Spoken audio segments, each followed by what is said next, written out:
네, 오늘은 계시록 2장 10절에서 11절 여하에 있는 말씀을 통하여 내가 죽도록 충성하라 라고 하는 주제를 가지고 은혜를 나눠보고자 합니다. 하나님은 성도들의 모든 희생을 기억하시고 아시고 보응하시는 하나님이 되시는 줄 믿습니다. 이 세상의 삶을 우리가 편안한 대로 내 멋대로 살아도 다 상관이 없다면 우리가 주님을 믿고 그 길을 걷는 자들은 아마도 어리석은 자가 될 것입니다. 그러나 우리의 구원자 되시고 우리의 생명이 되신 주님은 성도들의 삶이 주님 앞에서의 삶이 되어야 하며 그 삶을 기억하시고 함께 하시는 주님이 되신다라고 성경은 단언코 말씀하고 있습니다. 그리고 세상 끝날에 반드시 그것을 물을 자와 은혜를 줄 자를 구별하신다라고 성경은 말하고 있습니다. 그러므로 오늘 우리들의 삶이 하나님 앞에서 충성된 삶을 살고도 부족함이 없어야 할 줄 믿습니다. 네, 오늘 이 본문이 있는 말씀 7교회를 언급하면서 가장 먼저 에베소 교회를 언급했고 이제 두 번째 서머나 교회를 언급했던 사도 요한. 서머나 교회는 종교적으로 전통적 유대인들의 공격과 정치적으로 극심한 황제 숭배의 강요 속에서 심한 어려움을 겪었던 교회입니다. 그리하여 초대교회의 폴리갑 감독을 비롯한 많은 기독교인들이 이를 반대하다가 순교를 당했습니다. 종교 지도자와 종교인은 어설프게 중립이라고 하는 말은 존재하지 않습니다. 아무리 그 총독이 정치적으로 옳지 않은 것을 주장할 때는 분명한 우리 속에는 너희는 옳다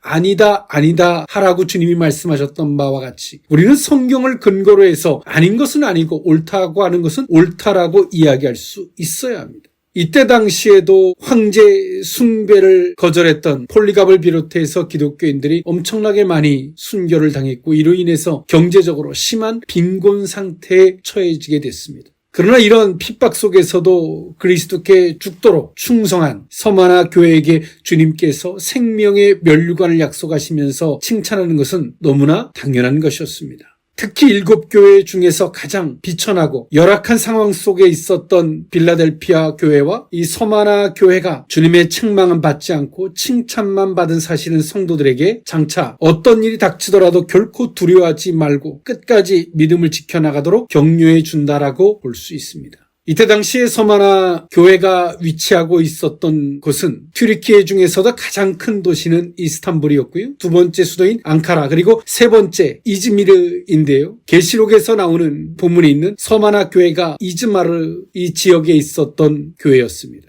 서머나 교회는 많은 시련과 환난과 핍박을 받았습니다. 그러나 이 서머나 교회는 교회의 정도를 지켜나갔고 거기서 벗어나지 않았습니다. 이때 당시에 서머나 지역의 인구는 거의 20만을 넘어서고 있었습니다. 그리고 전 세계에서 몰려드는 환락의 인파로 말미암아 흥청거리는 서머나였고요. 화려한 거리와 환락의 풍조 속에서 절제와 고난을 가리키는 예수님의 복음은 좀처럼 서머나 사람들에게 먹혀 들어갈 리가 없었습니다. 그러나 기독교인들이 늘어나면서 시민들의 유흥생활에서 찬물을 끼얹는 것이 되었고요. 세계적으로 명성을 얻고 있었던 이때 당시에 이 서머나 지역에 포도주가 있었는데 포도주가 팔리지 않는 것은 당연한 것이었습니다. 이 시 자체에 생존의 위협이 되지 않을 수 없었기 때문에 서머나에 있었던 총독은 기독교인들을 다 말살시키는 정책을 피게 됩니다. 그래서 이 총독은 기독교인들을 잡아들이기만 하면 파고스 언덕에 있는 경기정에 몰아놓고 군중들이 보는 가운데서 처형을 했습니다. 그런 가운데서도 서머나 교회는 때로 내 형제가 죽고 내 부모가 죽고 내 옆에 있는 벗과 성도가 죽어나가는 그 처참한 상황 그리고 현실은 엄청난 빈곤과 생활의 어려움이 있었지만서도 이 서머나 교회는 죽도록 충성하였습니다. 그리고 사도 요한이 반모섬에서 묵시록을 받을 때에 이 서머나 교회를 칭찬하게 되었죠. 그리고 주님은 이 서머나 교회가 비록 현실적으로는 가난하고 빈궁한 상태에 있지만 결코 이 서머나 교회가 빈궁하지 않고 가난하지 않고 도리어 부유한 교회라고 칭찬하셨습니다. 세상의 안목과 주님이 보시기에 어떠한 것의 차이는 어마어마한 것입니다. 그리고 주님은 이 서머나 교회의 생명의 관을 약속하셨습니다. 진리는 대충 지켜지지 않습니다. 성경의 말씀과 우리에게 주어진 그 말씀은 대충 어떻게 지켜지고 유지할 수 있는 것이 아닙니다. 그 말씀을 지키고 유지하기 위해서는 많은 희생이 따릅니다. 그 희생은 하나님 앞에 신앙 고백이 되는 줄 믿습니다. 우리의 신앙의 안일한 상태들, 주의 말씀이 어떤 넉넉한 환경과 상황 속에서 지켜질 수 있을 것이라는 착각, 그리고 어떤 상황과 어려움이 왔기에 나는 그 말씀을 지킬 수 없는 상태가 되었다라고 그 환경을 주신 주님을 탓하는, 주님께 어찌 보면 그 죄를 전가하는 이 어리석음을 우리는 범하고 있습니다. 신앙의 정도가 무엇인지, 주의 말씀을 지키고 살아가는 것이 어떤 것인지를 오늘 이 서만화 교회는 우리에게 너무나 잘 보여주고 있습니다. 자금의 이 한국의 현실은 혼란스럽고 어느 것 하나 정상적인 것이 없는 심각한 상태입니다. 그러나 그 근본에는 교회의 책임과 저를 비롯한 교회의 지도자들의 책임이 그 가운데 있습니다. 그 책임 중에 하나는 진리에서 벗어나진 것입니다. 성경에서 말씀하시는 그 정도에서 벗어나진 것입니다. 그것은 교회와 목회자들과 더 나아가서 성도들의 책임입니다. 이런 시대를 우리는 살아감에 있어서 오늘 이 서만화 교회를 통하여 진리를 사수하는 것이 어떤 것인지, 우리가 신앙생활함에 있어서 대충 적당히 어떻게 그것이 유지되어지기를 바라는 아니란 이런 상태가 우리의 신앙에 어떠한 악영향이 되고 있는지를 한 번쯤 돌아봄이 마땅한 줄 믿습니다. 내가 죽도록 충성하라, 그 의미를 오늘 이 본문에 있는 말씀을 통하여 세 가지로 나누어 살펴보고자 합니다. 첫 번째는 실상은 내가 부유한 자니라 입니다. 계시록 2장 8절에서 9절에 있는 말씀입니다. 서만화 교회의 사자에게 편지하라. 처음이며 마지막이요 죽었다가 살아나신 이가 이르시되 내가 내 환난과 궁핍을 알거니와 실상은 내가 부유한 자니라. 자칭 유대인이라 하는 자들의 비방도 알거니와 실상은 유대인이 아니요 사탄의 회당이라. 아멘. 이때 당시에 서만화 교회는 앞서서 언급해드렸던 바와 같이 황제를 숭배하지 않는다는 이유로, 그리고 전통적 유대인들의 박해로 말미암아 서만화 교회는 순교를 넘어선 실생활의 유지가 되지 않을 만큼의 엄청난 어려움을 겪고 있었습니다. 이러한 상황 속에서 주님이 그 서만화 교회를 바라보시는 하나님의 말씀은 너희들은 실상 가난하고 빈궁한 것처럼 보이지만 그렇지 않다라고 주님은 말씀하셨습니다. 7교회 가운데서도 때론 어느 교회는 부유했지만 실상은 너희들은 가난한 교회라고 책망을 받은 교회가 있지만, 이 서만화 교회는 비록 가난하고 어렵고 빈궁하지만 교회가 처참한 상황이지만 주님은 실상은 내가 부유한 자니라 라고 말씀하셨습니다. 우리는 육신의 안목으로 세상을 평가하고 살아갑니다. 육신의 안목으로, 육신의 잣대로, 세상의 안목으로 교회를 바라보며 주의 성도들을 평가하고 비판하고 그렇게 정죄하는 것을 스스럼 없이 우린 그렇게 하고 살아갑니다. 그것이 하나님 앞에서 얼마나 크나큰 범죄이며 교만인지조차도 인식하지 못하고 살아갑니다. 이때 당시에 서만화 교회는 실상의 순교는 하나님 앞에 영광이지만 현실에서의 삶은 죽음입니다. 그 여파는 교회의 위축이 되었고, 교회는 가난하고 빈궁한 삶이 될 수밖에 없었고, 교회의 열악함은 그 어떤 말로도 형용할 수 없었습니다. 그러나 주님이 보시는 안목은 그 서만화 교회는 도리어 부유한 교회라고 말씀하고 계시는 겁니다. 이때 당시에 서만화의 유대인의 공동체는 이미 바울 당시에도 존재했습니다. 이때 당시에 서만화 교회의 가장 처음의 감독은 그리스도 안에서 인정함을 받은 아벨레가 서만화 교회의 첫 감독이었고요. 그를 이어 디모데 후서 1장 5절에 언급된 로이스의 아들 스트라테아스가 그 교회의 두 번째 감독이 되었습니다. 그 후 버코루스가 교회를 맡았고요. 이 버코루스는 어릴 때부터 주님을 믿었고 사도 요한에 의해서 하나님께 바쳐진 사람이었습니다. 계시록의 서만화 서신은 그가 교회를 맡고 있었을 때에 기록하였습니다. 나중에 순교자가 되었던 폴리갑이 이 서만화 교회의 감독이 되죠. 사도 요한은 반모섬에서 유배지에서 풀려나서 서만화 교회에 머물기도 하였습니다. 이 서만화 교회가 이처럼 세상의 안목에서 바라보면 정말 열악하고 처참한 그런 교회요, 그런 성도들의 모습이었지만 하나님의 평가는 그렇지 않다라고 말씀하셨습니다. 실상은 내가 부유한 자니라고 하나님의 인정하심이 있는 교회였습니다. 사랑하는 성도 여러분, 우리는 세상의 안목을 가지고 교회와 주의 백성들을 바라보면 엄청난 교만과 어리석음이 되는 것입니다. 우리는 주님의 안목을 가지고 모든 것들을 바라보고 사는 것입니다. 하나님이 바라보시는 안목, 하나님께서 보시는 그 기준이 무엇이고 하나님께서는 과연 이것을 어떻게 보실까? 우리는 그 겸손에서 주님께 묻고 주님의 시각으로 모든 것들을 봐야지만이 생명이 될 수 있고 은혜가 될 수 있으며 하나님 앞에 범죄가 되지 않습니다. 세상의 안목에 익숙한 자는 말이 빠릅니다. 쉽게 말이 나가요. 누가 그렇더라 그러면 이런 것 같습니다. 저런 것 같습니다. 세상에서 주워들은 말로 그냥 스스럼 없이 튀어나갑니다. 그러나 하나님의 뜻을 살피고 하나님의 안목을 살피고자 하는 자는 쉽게 말하지 않습니다. 그러나 그 속에서부터 하나님 앞에 기도하죠. 하나님께서 보시는 그 안목은 어떤 것인지, 하나님의 뜻하심이 무엇인지, 하나님의 섭리가 무엇인지를 겸허히 기도합니다. 그런 자세 속에서 성령이 개입해 주시고 그 자리가 성령의 자리가 되고 생명의 자리가 되는 것입니다. 그런 공동체는 항상 유익이 따릅니다. 성령이 개입하실 수 있는 여지를 놓고 하나님의 안목으로부터 말을 함으로 그 자리가 생명이 되는 것이죠. 그러나 우리의 공동체는 세상의 안목으로 쉽게 말합니다. TV에서 본 것을, 어느 영상물에서 주워 들은 것을 가지고 하나님의 뜻하고는 전혀 상관없이 어떤 말들을 내뱉으면서 도리어 그 공동체를 성령이 주관하시게 하시는 것이 아니라 사탄이 주관하도록 만듭니다. 하나님께로부터 나온 뜻하심과 그 섭리를 말하면 생명이 그 가운데 공급되어지는데 세상의 안목으로 말을 내뱉음으로 말미암아 그 공동체를 세상의 어리석은 영에 사로잡히게 만듭니다.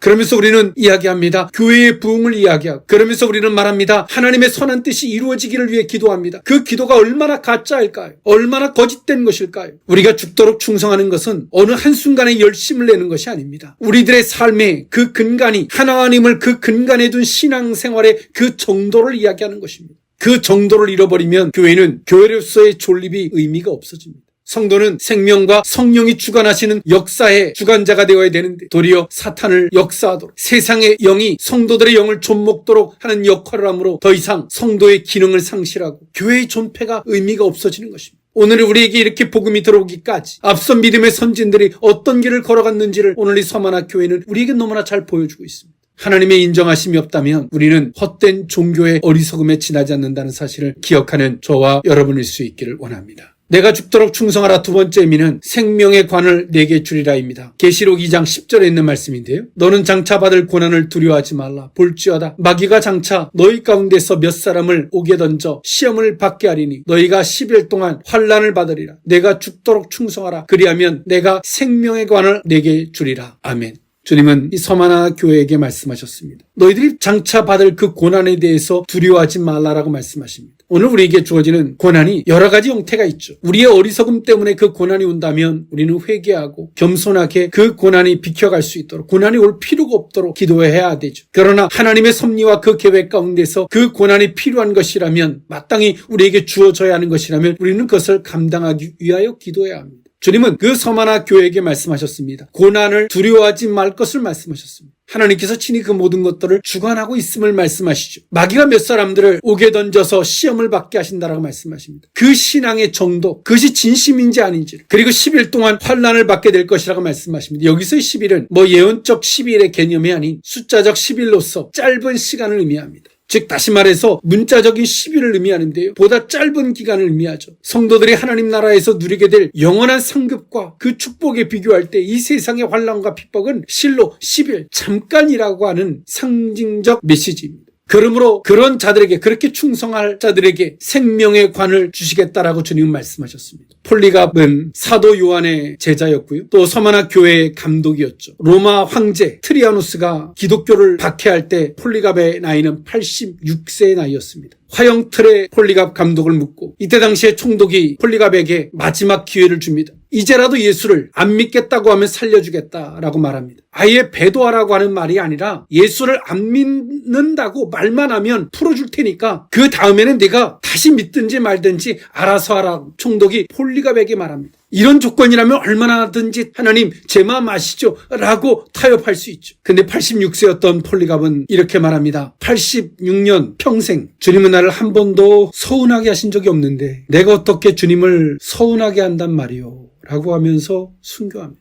우리들의 마음속에 있는 적당한 타협, 그 순간을 모면하기 위해서 주님 아시지요? 제 마음 알지요? 이것에 익숙해져 있는 성도들의 모습. 이때 당시에 황제를 숭배하는 것은 정치적인 이슈였습니다. 종교 지도자가 정치에 간섭하면 안 된다라고 하는 논리는 일본 사람들이 한 말입니다. 폴리갑은 그 정치적인 이슈를 정면으로 반박하고 86년 동안 나를 한 번도 서운하게 하신 적이 없는 주님 앞에 내가 어떻게 주님을 서운하게 할 수 있겠습니까? 그리고 폴리갑은 활활 타오르는 장작더미의 불에서 순교합니다. 우리는 이 시대를 살아감에 있어서 타협하고 변명하고 내 연약함을 아시지요 주님 앞에서 거짓된 포장을 하는 우리들의 모습. 진리를 사수하기 위해서, 신앙의 정도를 사수하기 위해서 믿음의 선진들은 그 정도의 길을 걸어갔습니다. 우리는 두 마리의 토끼를 다 잡으려고 합니다. 신앙의 정도도 걷고 싶고 어떤 어려움이나 어떤 힘듦이나 이 모든 것들이 내게 주어지는 것을 원하지 않습니다. 주님은 그 시험을 견뎌낸 오늘 이 서만화 교회에게 생명의 관을 약속하셨습니다. 전도는 값싼 말로 하는 것이 아닙니다. 폴리갑은 서만화 교회 성도들은 그 순교자의 자리에 서서 주님을 찬양했습니다. 오늘 우리는 그들의 이야기를 들음에 있어서 우리에게 전도가 됩니다. 우리의 진심이 상실되어져 있는, 행함이 상실되어져 있는, 거짓된 것과 가증한 것들에 적당히 타협하는 것에 익숙해져 있는 우리들의 모습과는 너무나 상반되어져 있죠. 생명의 면류관은 그들의 것입니다. 우리는 예수 그리스도를 믿으면 구원받습니다. 그런 어떤 시험이 오면 우리는 그 믿음을 배반합니다. 그러면서 우린 말하죠. 난 구원받았어. 오늘 우리들의 구원과 이들의 구원하고의 차이는 어떤 것일까요? 이들이 한순간에 모면을 위해서 나는 예수를 믿지 않겠습니다 라고, 그리고 그 자리에서 내려와서 더욱 적극적으로 열심히 믿으면 되죠. 이런 논리를 그들이 가졌다면 어땠을까요? 진정 예수 그리스도를 믿는 것이 어떤 것인지, 진정 진리를 사수하는 것이 어떤 것인지, 한국의 이 혼란한 시기 가운데 교회와 목회자들과 성도들이 진리를 사수한다는 것이 어떤 것인지를 다시 한번 생각해 볼 수 있는 기회가 될 수 있었으면 좋겠습니다. 내가 죽도록 충성하라. 마지막 세 번째 의미는 귀 있는 자는입니다. 계시록 2장 11절에 있는 말씀인데요. 귀 있는 자는 성령이 교회들에게 하시는 말씀을 들을지어다. 이기는 자는 둘째 사망의 해를 받지 아니하리라. 아멘. 주님은 서마나 교회에게 말씀하시면서 마지막 귀 있는 자는 성령이 교회들에게 하시는 말씀을 들을지어다 라고 말씀하셨습니다. 귀가 없는 사람이 있나요? 불의의 사고가 있다면 그럴 수 있겠지만, 여기서의 귀는 생각이 있고 의식이 있는 사람을 이야기합니다. 너희들이 생각이 있다면, 너희들이 의식이 있다면, 너희들이 그럴 마음이 있다면 성령이 교회들에게 하시는 말씀을 들으라 라는 말씀이에요. 그러나 그럴 의식이 전혀 없는 사람은 주님이 이렇게 말씀하셔도 도대체 무슨 말인지조차 모르죠. 서마나 교회에 편지하면서 가장 서두에 꺼내셨던 말씀이 주님이 어떤 분인지를 이렇게 언급했습니다. 주님은 처음이요 마지막이요 죽었다가 살아나신 이라고 표현했습니다. 부활을 이야기하는 것이죠. 그 주님께서 말씀하신다. 서마나 교회도 주님께서 고난받지만 죽음에서 부활하신 것처럼, 죽음을 이기신 것처럼, 사망을 이기신 것처럼 너희들의 그 환난과 어려움을 반드시 이기게 하시겠다라고 하는 그분이 곧 서마나 교회의 머리 되신 주님이라고 말씀하셨습니다. 그리고 서마나 교회 서신의 끝에는 귀 있는 자는 성령이 교회들에게 하시는 말씀을 들을지어다라고 말씀하시면서 둘째 사망의 해를 받지 아니할 것을 말씀하셨습니다. 교회들에게 하시는 말씀을 들은 그들에게는 둘째 사망을 겪지 않게 하시겠다 라고 말씀하셨습니다. 여기서의 둘째 사망은 육신의 죽음 이후에 하나님의 심판을 받아 영원한 형벌에 처해지게 되는 것을 말합니다. 즉 다시 말해서 주님이 세상 끝날에 심판대 앞에 세울 텐데 그 심판대 앞에서의 형벌을 면하게 해주시겠다라고 하신 말씀이에요. 그 축복으로 바꿔주시겠다라고 하시는 말씀이에요. 우리는 똑같은 말씀을 들어도 깨닫는 척도가 다르고 깨닫는 넓이가 다릅니다. 그 이유가 무엇일까요? 어린아이는 깨닫는 게 부족하죠. 그러나 나이를 먹고 고생하고 그런 삶을 삶에 있어서 깨닫는 것이 어른이 되면 더 많이 범위가 넓어지고 깊이가 더해지죠. 우리가 성경에서의 깨달음 누구에게 허락되어지는 걸까요? 성경은 깨닫지 못하는 자는 짐승과 같다라고 말씀하셨는데 누가 깨달음이 깊이가 더해지고 넓이가 더해질까요? 귀 있는 자, 즉 다시 말해서 그런 의식이 있는 자, 하나님 앞에서 그렇게 희생하며 순종하며 그런 의식이 있는 자는 똑같은 말씀 앞에서도 와닿는 게 달라요. 부모가 어떤 말씀을 해도 효자는 그 부모의 말의 깊이와 넓이가 다릅니다. 불효자는 부모가 무슨 말을 해도 도대체 그 말이 무슨 말인지 몰라요. 부모의 말이 어려워서가 아니라 불효자는 오직 자기 입장에서만 모든 걸 보고 있기 때문에 어리석은 자가 되어서 그 말이 안 들리는 거예요. 효자는 부모의 입장에서 그 마음을 헤아리고 그 뜻대로 살려고 하니까 그 말이 무슨 말인지 엄청나게 크고 넓게 깊이 있게 와닿는 거예요. 말씀이 깨달아지지 않습니까? 성령의 역사를 안 해주셔서가 아니라 여전히 자기 입장에 빠져 있고 자기만을 고집하고 자기만을 알아주기를 바라는 어리석은 자리에 머물러 있기 때문에 그 깨달음이 없는 거예요. 귀 있는 자는 성령이 교회들에게 하시는 말씀을 들을지어다.